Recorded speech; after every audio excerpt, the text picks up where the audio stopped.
So ayan mga kangiwat, mag-i-start na po tayo. So ang i-present natin ngayon is Dracaena Golden Milky plant. So baka meron kayo dyan sa bahay-bahay nyo. And please watch this and how to cut, how to propagate. And before we start, please like, subscribe. At saka please, pag na-subscribe nyo na po ako, click nyo naman po yung all para po ma-notify kayo sa lahat ng vlog ko. So, ito po yung Dracaena. So, ito po yung Dracaena Golden Milky plants. So, propagate po tayo ng soil propagation. So, let's start. So, ayan mga kangiwat, ito yung malaking Dracaena Golden Milky plant natin. So, dito tayo kukuha ng soil propagation natin para ilalagay natin sa bagong pot natin.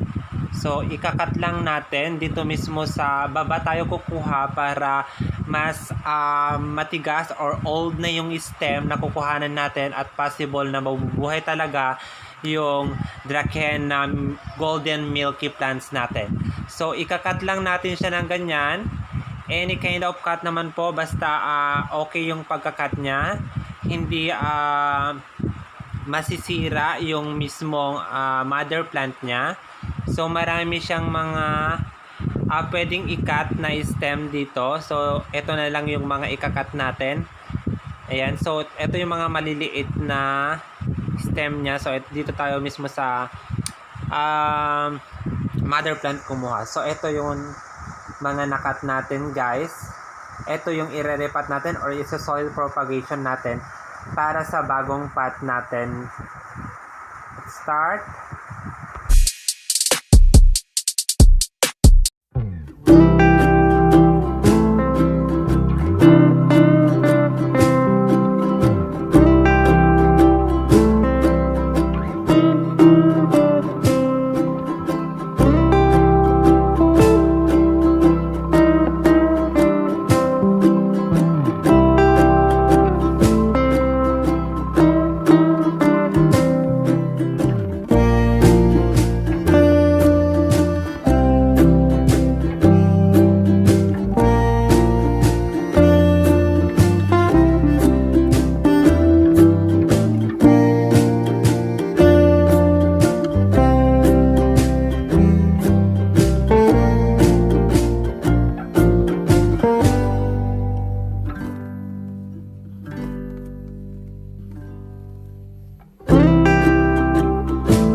That's all for today mga Kangiwat. Don't forget to like, share, subscribe, and click the notification bell para ma-notify kayo sa lahat ng vlog ko.